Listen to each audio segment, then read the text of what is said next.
ఎక్కడ దర్శనం చేసుకోవాలన్నా కూడా ముందు ఆయన పిలుపు అనేది మనకు ఉండాలి అని అంటారు.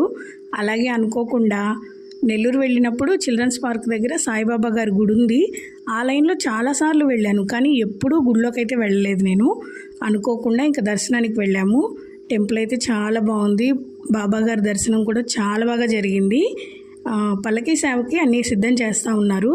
వెనక సైడు ధ్యాన మందిరంలో డెకరేషన్ అది చేసుకుంటూ ఉన్నారండి. చాలా మంచిగా అనిపించింది. అనుకోకుండా ఇంత మంచి దర్శనం జరిగింది నాకైతే. బాబాగారి పిలుపు ఈ విధంగా పిలిచారు నన్ను అని అయితే అనుకున్నా నేను. తర్వాత ఇంకా అందరూ ఇప్పుడిప్పుడే వస్తూ ఉన్నారనమాట జనాలు పల్లకీ సేవకి. పల్లకీ సేవ వరకు ఉండి అది కూడా చూసుకొని వద్దాము అని అనుకున్నా, కాకపోతే టైం సరిపోలేదు. ఇంకా దర్శనం చేసుకొని కొంచెం సేపు అక్కడ అలా కూర్చొని వచ్చానా. ఎంత ప్రశాంతంగా అనిపించిందంటే మనసులో ఉన్న టెన్షన్స్ అన్నీ పోయాయి. ఇది వరకు రెగ్యులర్గా షిరిడీ వెళ్ళేవాళ్ళం, ఇప్పుడు ఇంకా ఆ పిలుపు రాలేదు మాకు. చాలా గ్యాప్ వచ్చేసింది షిరిడీకి. మరి ఇప్పుడు ఈ గుడికైతే ఈ విధంగా ఆయన పిలుపునిచ్చాడు అని అయితే అనుకుంటున్నా. చాలా సంతోషంగా ఉంది.